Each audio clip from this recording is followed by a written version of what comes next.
Hey guys, अस्सलाम वालेकुम। इसमी मोहम्मद आफाक खान। इंतहाई अहम वीडियो है पाकिस्तान के इलेक्शंस के हवाले से। तो आपसे गुजारिश है कि इस वीडियो में हर उस सरगर्म पाँव ठंडे कारकुन को टैग कीजिएगा जो कि इस वक्त आपको पूरे पाकिस्तान की गली गली में दिख रहे होंगे, जिनकी ये कोशिश है कि अपने उम्मीदवार या अपनी पार्टी को जिताने में मदद कर सकें।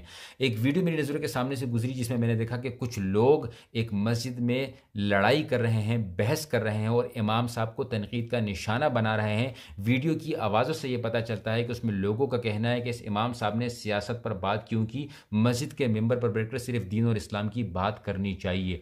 लेकिन मेरा ये मानना है कि इस वक्त सबसे बड़ा और अहम मसला और अहम मौजू जो उलमा को होना चाहिए वो इसी हवाले से होना चाहिए कि किस तरीके से अगर आप इलेक्शन में भी आ रहे हैं या अगर आप कोई कैंपेन भी चला रहे हैं तो उसकी हद क्या होनी चाहिए। देखिए, मैं ये मानता हूं कि मस्जिद के मेंबर पर बैठकर किसी सियासी पार्टी का कारकुन नहीं बनना चाहिए, लेकिन आवाम को एजुकेट करना ज़रूरी है, क्योंकि ये जो पार्टी के लीडरान हैं ये तो आवाम को एजुकेट नहीं कर रहे, तो आवाम को लड़ाते हैं, खुद एक दूसरे को गालियां देकर एक साथ बैठ जाते हैं। लेकिन इनके कारकुन, एक मेरी नज़र के सामने से खबर गुजरी कि एक बाप ने बेटे को कत्ल कर दिया।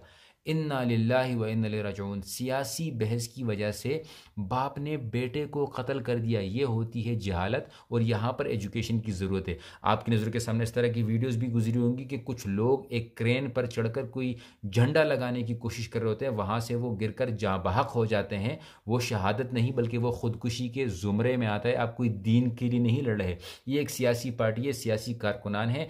आज वो एक दूसरे के खिलाफ हैं, कल एक दूसरे के साथ बैठ जाएंगे और आप उनके लिए अपनी जानें दे रहे हैं। एक और वीडियो मैंने देखी जिसमें एक लड़का एक एक खंबे पर चढ़कर झंडा लगा रहा था और करंट लगने से वो भी गिरकर जाँ बहक हो गया। नौजवान झंडे लगाते हुए अपनी जानें दे रहे हैं। आप अंदाज़ा लगाएं इस बात से जहालत की। और इस वक्त उलमा को चाहिए, मीडिया को चाहिए कि आवाम को एजुकेट किया जाए।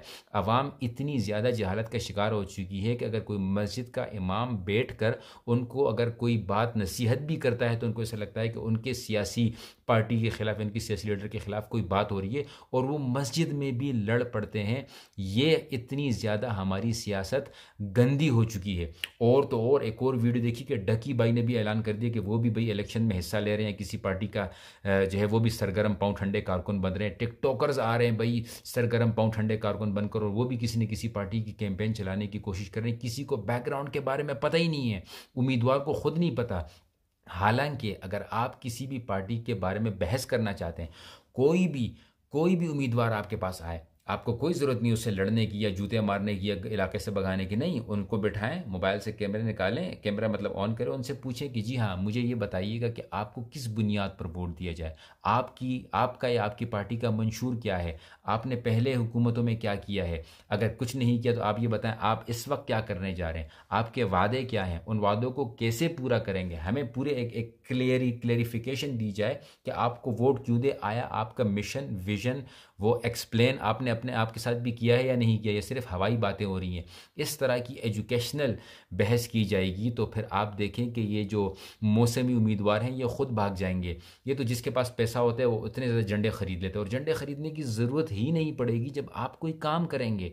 कोई भी इलेक्शन के कैंपेन के लिए आपके पास कोई भी कारकुन आए तो उनसे पूछें कि बताएं जी आपको क्यों वोट किया जाए, आपने क्या अचीव किया है, अगर अचीव नहीं किया तो आगे क्या अचीव करना चाहते हैं और कैसे करेंगे। अगर कोई ये कहे ना कि मैं हर बंदे को जहाज़ खरीद के दूंगा तो उससे पूछा जाए कि जहाज़ कैसे खरीद के दोगे, पैसे कहाँ से आएंगे, टैक्स कितना बढ़ाओगे, पैसे किससे लोगे। इस तरह के सवालात अगर आप करेंगे तो फिर आप ये देखेंगे कि जो मैं बार बार लफ्ज़ इस्तेमाल करूँ ना, सरगर्म पाँव ठंडे कारकुन, इसकी वजह यही है कि इनके सर गर्म कर दिए जाते हैं ताकि ये गर्मा गर्मी में एक दूसरे से लड़ते रहें, फिर ज़िद में वोट देते रहें। और इसके बाद ये जितने भी ये जो लीडरान हैं जो कि आज एक दूसरे को गालियाँ दे रहे हैं, हर इलेक्शन से पहले गालियाँ देते हैं, उसके बाद सारे एक साथ बैठ कर उससे गपशप लगाते हैं। तो अगर जब ये लीडरान एक हो सकते हैं तो आप क्यों एक नहीं हो सकते। तो अगेन आपसे गुजारिश है कि खुदारा इस वोट की ताकत को असल तरीके से इस्तेमाल कीजिए। वो अलग बहस है कि वोट हराम है, हलाल है, इलेक्शन क्या है, डेमोक्रेसी क्या है। इस वक्त जो चीज़ अवेलेबल है उसमें इतनी कोशिश करें कि आप इस वक्त जो सिस्टम मौजूद है उस सिस्टम में बेहतरी लाने के लिए आप इंडिविजुअली अपनी कोशिश ज़रूर कीजिएगा। जज़ाकुमुल्लाह खैरन। अस्सलामु अलैकुम वरहमतुल्लाह।